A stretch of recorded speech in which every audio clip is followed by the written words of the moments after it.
So today we're going to be discussing Nintendo's variable pricing. If you don't know what that is, basically, depending on the game, the price will fluctuate. That's literally it.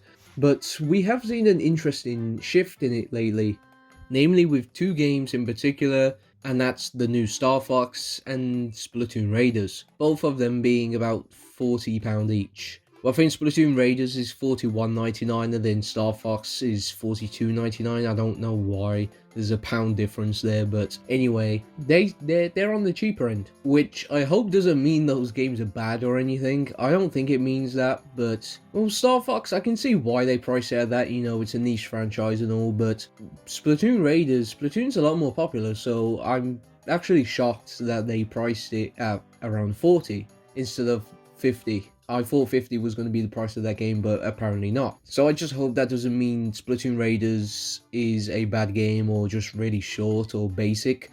It looks like a fun enough time, but it does... I don't know, I haven't really played much roguelike, so I can't really say much. I know they're a trendy video game play style to do these days, but I don't think I've actually really played much roguelikes that I can remember, so... yeah, I hope it's good. I hope it's good. I am going to be looking out for it. And Star Fox actually looks pretty good as well. I'm quite looking forward to that one. It's going to be probably my first Star Fox game, because the other ones, I don't know, just never really grabbed my attention. But this one, I don't know, there's something about this one looks different. It looks pretty fun. I know it's just a remake of the 64 game, but it looks pretty fun. I might check it out. But anyway, to get back to the variable pricing, how does Nintendo dictate their prices? How do they say, okay, this game's worth 75, this game's worth 60, this game's worth 50, this game's worth 40? Because originally I thought it was based on the IP, but again, as I've just said with Splatoon Raiders, Splatoon is a fairly popular IP. It's one of their most popular ones, and yet they're selling Splatoon Raiders at only 40 quid, so what's going on there? I still think it majorly has something to do with the IP. You know, they were banking on Mario Kart World being this big system seller, so they priced it at £75, and I'm not quite sure how well the sales are for that. I think it sold around like 15 million, but I'm not sure how many of those are games bundled with the Switch 2 or not. But I assume it didn't sell as well as they hoped, because they haven't had anything priced at that much since. I hope the next Smash Bros game, or 3D Mario, or the supposed Ocarina of Time remake, I hope none of them are 75. I don't think they will be, because of one game in particular, and that's Mario Tennis Fever. Mario Tennis Fever flopped. I'm pretty sure it didn't reach 1 million units sold, which for a Mario game is pretty unheard of. I think even Tennis Aces sold more than that. So what happened there? Well, Tennis Fever was priced at £56.99. which for a tennis game is not good at all. This game should have been 40, like Splatoon Raiders, like Star Fox. It should have been 40, but it wasn't. I don't know why it wasn't. I think even 50 would have flew well with people. Maybe not, I don't know. I know Tennis Aces, I'm pretty sure that was 50.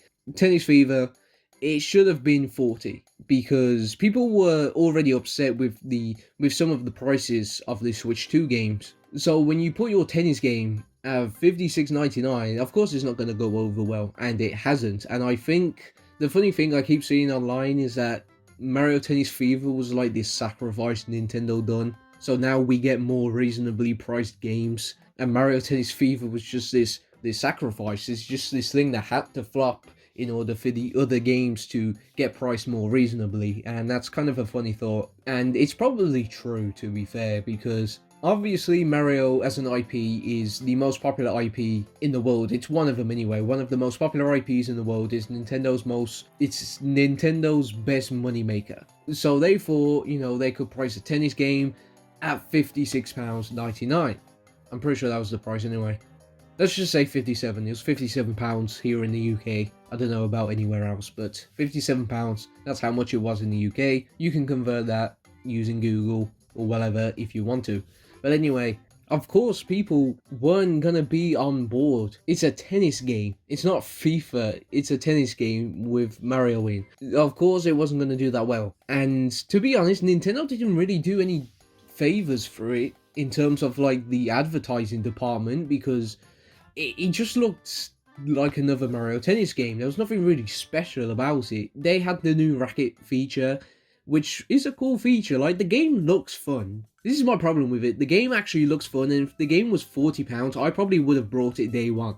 But it wasn't. It was 56, which is an extra 16 quid than it should have been. And that 16 quid makes all the difference. Because it does look like a fun game. Yes, it does. It looks like just another Mario Tennis game, but it still looks like a fun time regardless. But £56 for a game where the adventure mode was apparently bad, because this is the other thing as well. Not only did Nintendo do a bad job advertising it, but then the word of mouth got out that it was just literally another Mario Tennis game.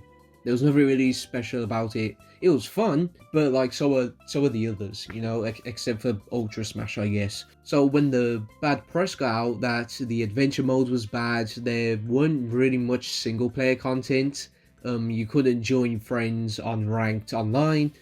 When stuff like that started to get out, obviously more people backed away from the game, because a lot of the discourse I was seeing online was just mostly people saying it wasn't that they weren't gonna buy the game, it was that they were waiting for a price drop. They were saying, you know, I'll get this game secondhand, I'll get it when it eventually goes on sale, because that's what I was originally thinking. But then I'm pretty sure, because of how poorly the game sold, the online died within like a month or so, and that was the final nail in the coffin for me, and probably many others as well, because obviously if the game didn't sell well, it wasn't going to have an active online lifespan. And it doesn't help as well that the two broken characters took forever to get nerfed. I think it took a good couple of months, I think, for Rosalina and Donkey Kong to get nerfed, as well as I think it was the Golden Dash racket, or whatever that was. It took a while for them to nerf it and to buff some other characters. So that as well definitely killed the online scene. So now we jump to current day, where Nintendo is offering Splatoon Raiders and Star Fox for 40 quid.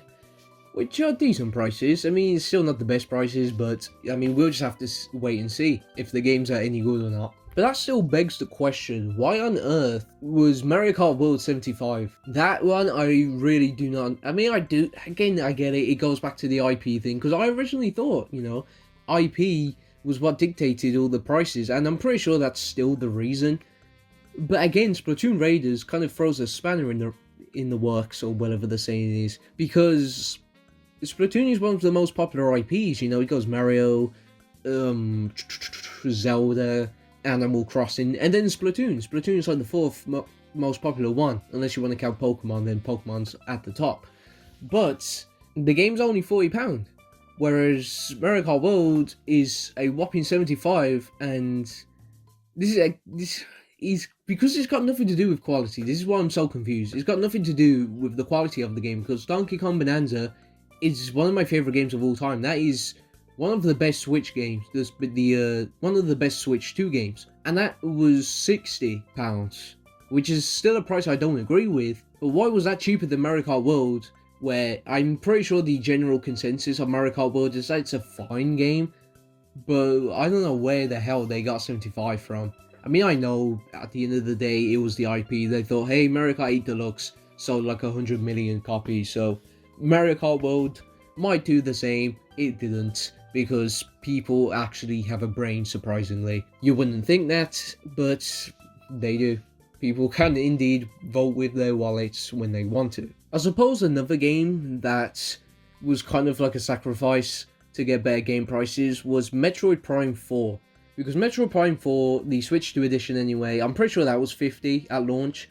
But that game also flopped because of the bad marketing, how long it took to get out, and the bad word of mouth it was getting. And now you can get the game for about 30 quid, brand new on Amazon, and it will probably just keep going down from there, and eventually probably just end up in the bargain bin. It will be one of the first Nintendo games in recent time, since the Wii U, that a game has ended up in the bargain bin, because absolutely nobody really brought it. And that's sad for Metroid Prime fans, but the game was bad.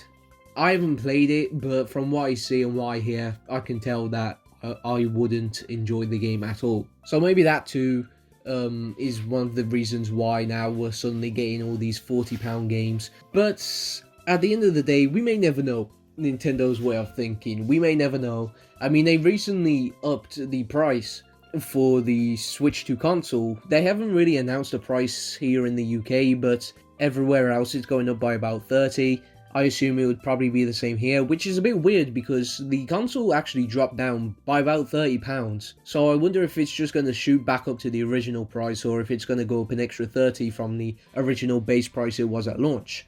But, I mean, I'm pretty sure that was just investors. In fact, no, it was investors. It got confirmed that investors wanted to see higher profit margins, so you can blame them. But at the end of the day, we may never know what Nintendo's thinking with their prices. Is it the IP? Is it the quality of the game? Is it both? Why is Yoshi's Magical Book, or whatever that game's going to be called, why is that 50? When that looks like a proper kids game? I don't know, but it is what it is. We may never know what Nintendo's thinking. I mean, that Star Fox Direct came out of complete nowhere. We knew a Star Fox game was inevitable, but we didn't know they'd just drop a random Direct at 11. I think it was like 11 PM here in the UK when that thing dropped. But yeah, that's going to do it for today's video. What do you think of Nintendo's variable pricing? Do you agree with it, or are you just as confused as it by me? This video was probably a bit all over the place and turned into more of a Mario Tennis Fever rant, but what do you think of Nintendo's variable pricing? Let me know in the comments below and I'll see you there.